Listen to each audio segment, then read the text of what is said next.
Canada visitor visa के बारे में बात करेंगे। कनाडा विजिटर वीजा का साल 2023 का जो रिजल्ट है वो कहीं ना कहीं काफी अच्छा रिजल्ट है और 2022 के मुकाबले बात करें तो बहुत ही अच्छा है। और आने वाले समय में हम एक्सपेक्ट कर सकते हैं कि इस साल के एंड तक विजिटर वीजा का रिजल्ट और भी इम्प्रूव हो सकता है। तो कहीं ना कहीं कोई भी पर्सन अगर साल 2023 में कनाडा विजिटर वीजा के पे जाना चाहता है तो ये वीडियो उसके बहुत काम आने वाली है। इस वीडियो को हम 4 सेक्शन में डिवाइड करेंगे। सबसे पहला विजिटर वीजा क्या होता है, कितने टाइम का वीजा आपको मिलेगा और क्या-क्या जरूरी पॉइंट इसमें होते हैं। पर्पस ऑफ विजिट और inviter profile, source of income, proof of funds, proof of relationship और ट्रैवल हिस्ट्री। तो एक-एक पार्ट में सभी को हम डिवाइड करेंगे। आज जो हम बात करेंगे विजिटर वीजा के बारे में और पर्पस ऑफ विजिट और इनवाइटर प्रोफाइल के बारे में। सो Canada visitor visa with multiple entries. मैं बार बार कहता हूं, बहुत सारे लोग इवन के बहुत सारी कंपनी भी इसको मल्टीपल वीजा बोलते हैं। बेसिकली मल्टीपल वीजा नाम की कोई भी चीज कनाडा में नहीं है। Canada visitor visa with multiple entries, Canada spouse open work permit with multiple entries, Canada study visa with multiple entries. सभी कैटेगरी में आपको मल्टीपल एंट्रीज मिलती हैं, मतलब एक या ज्यादा बार आप आ जा सकते हो कनाडा में। विजिटर वीजा अगर आप अप्लाई करोगे तो ज्यादातर वीजा एज पर पासपोर्ट आपको मिलता है। जितने टाइम की पासपोर्ट की वैलिडिटी होती है उतने टाइम का ही वीजा आपको मिलता है, बट मैक्सिमम स्टे आप 6 मंथ की कर सकते हो। 6 मंथ से ज्यादा अगर आपको रहना है तो उससे पहले ही एक वैलिड रीजन दे के एक्सटेंशन आपको अप्लाई करनी पड़ती है। सो अदरवाइज आप विजिटर वीजा पे ट्रैवल भी करोगे तो आपको रिटर्न टिकट लेनी पड़ेगी और रिटर्न टिकट 6 मंथ से पहले की होनी चाहिए। सो विजिटर वीजा हासिल करने के लिए क्या क्या पॉइंट्स जरूरी है। बेसिकली मैंने बताया कि 4 से 5 चीजें को हमें ध्यान रखना पड़ता है। आज जो हम बात करेंगे वो है पर्पस ऑफ विजिट और इनवाइटर प्रोफाइल, जाने का कारण और जो बंदा आपको इनवाइट कर रहा है उसकी प्रोफाइल कैसी हो। अभी भी हमारे बहुत सारे लोग ऐसे हैं जो अभी भी विजिटर वीजा के लिए कोई ना कोई ठोस कारण ढूंढते हैं।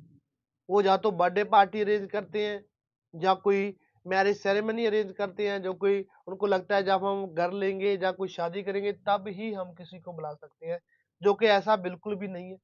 विजिटर वीजा एक फैमिली विजिट भी होती है। आप विदाउट एनी फंक्शन भी किसी को इनवाइट कर सकते हो, बट जो रीजन आप बना रहे हो वो जेन्युइन होना चाहिए।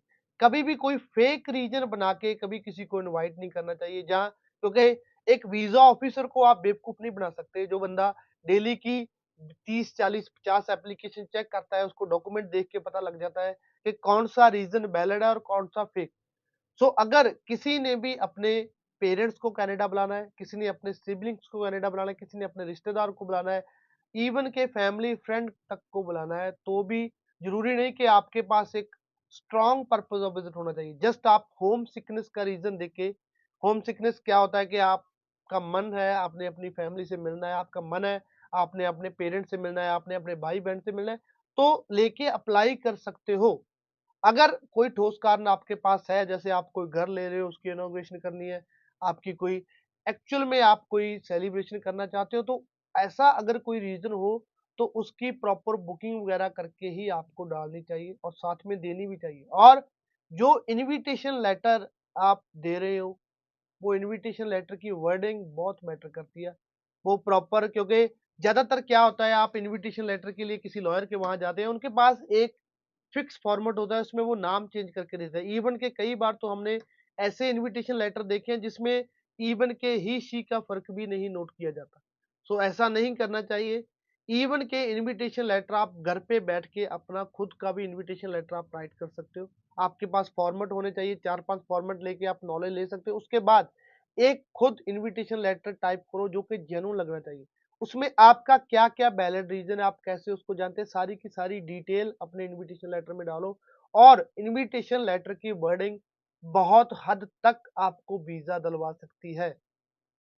एक फॉर्मेट जो पहले से चला आ रहा है, जिस लॉयर के पास फॉर्मेट पड़ा है 500 एप्लीकेशन के लिए, उसने पहले वो लेटर फॉर्मेट यूज़ कर रखा है और 500 एक एप्लीकेशन आपके लिए भी वही यूज़ करेगा। वो ऐसा मत करो। वो हाई कमीशन के भी कहीं न कहीं नोट ध्यान में होते हैं कि ऐसे-ऐसे इन्विटेशन लेटर के फॉर्मेट है। नहीं, अपना आप एक खुद इन्विटेशन लेटर टाइप करो और एक वैलिड रीज़न उसमें होना चाहिए और इन्विटेशन की वर्डिंग जो है फेक नहीं लगनी चाहिए, जेन्युइन लगनी चाहिए और तभी लगेगी जब आप अपना इन्विटेशन लेटर खुद राइट करो।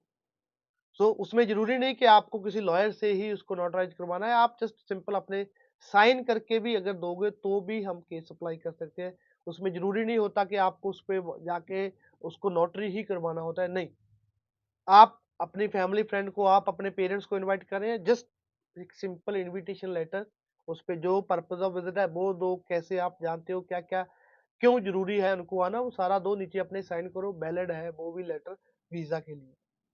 उसके बाद इन्वाइटर प्रोफाइल, अभी एक प्रॉब्लम बहुत जो आती है, जैसे हम जहाँ से किसी का वीज़ा अप्लाई करते हैं, तो उनका कोई फैमिली फ्रेंड कनाडा में होता है, जो पीआर या सिटीज़न होगा और उसको जब डॉक्यूमेंट के लिए बोला जाता है, तो उनका सामने से आंसर आता है कि नहीं, आप एक इन्विटेशन लेटर लगाओ, आप एक पासपोर्ट लगाओ, वीज़ा आ जाएगा, हमने पहले भी बहुत को दिया है। नहीं, विज़िटर वीज़ा में कहीं पे भी नहीं लिखा होता कि ये डॉक्यूमेंट चाहिए इन्वाइटर के या ये डॉक्यूमेंट चाहिए एप्लीकेंट के।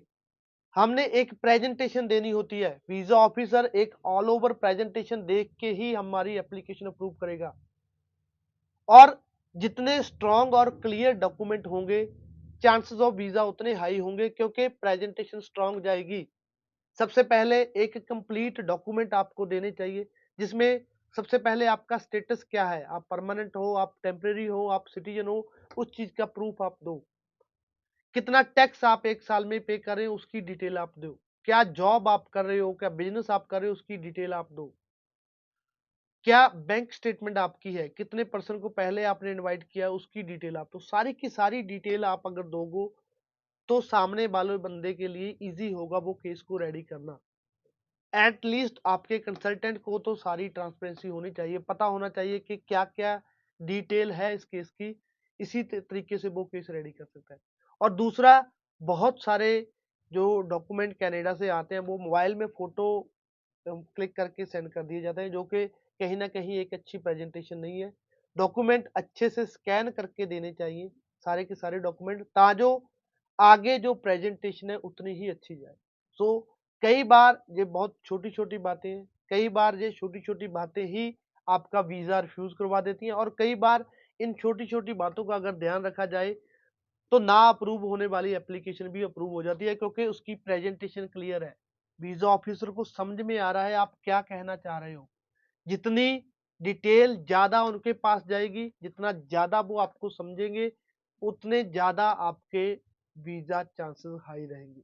सो पर्पस ऑफ विजिट बिल्कुल जेन्युइन होना चाहिए, कोई भी फेक नहीं बनाना चाहिए और इनवाइटर की सारे के सारे डॉक्यूमेंट अगर एप्लीकेशन में लगेंगे, तो चांसेस ऑफ वीज़ा अच्छे रहेंगे। और दूसरा, यहाँ पे अभी देखा गया है कि बहुत सारे पेरेंट्स जिनके बच्चे अभी 2, 4, 5, 6 महीने पहले कनाडा गए होंगे, उनको भी जल्दबाज़ी होती है वीज़ा अप्लाई करने की। वैसे भी जल्दबाज़ी नहीं करनी चाहिए। बेसिकली आप पे कोई भी टाइम बाउंड नहीं है कि आप कब अपना वीज़ा अप्लाई कर सकते हो। आपके बच्चे अगर कनाडा स्टडी वीज़ा के लिए गए हैं, चाहे उनको 2 मंथ भी हो गए, फिर भी आप वीज़ा अप्लाई कर सकते हो। बट आपका रीज़न उतना स्ट्रॉन्ग नहीं लगेगा। मेरा खुद का ये मानना है एट लीस्ट 10 महीने तक आपको वेट करना चाहिए। जिस दिन आपके बच्चे को गए वो कनाडा में स्टडी के लिए गए को 10 महीने हो गए, 11 महीने हो गए, 1 साल हो गया, तो एक वैलिड रीज़न लगेगा। आप एक सिंपल रीज़न देके भी इससे पहले 1 साल आपका बच्चा आपसे दूर नहीं रहा।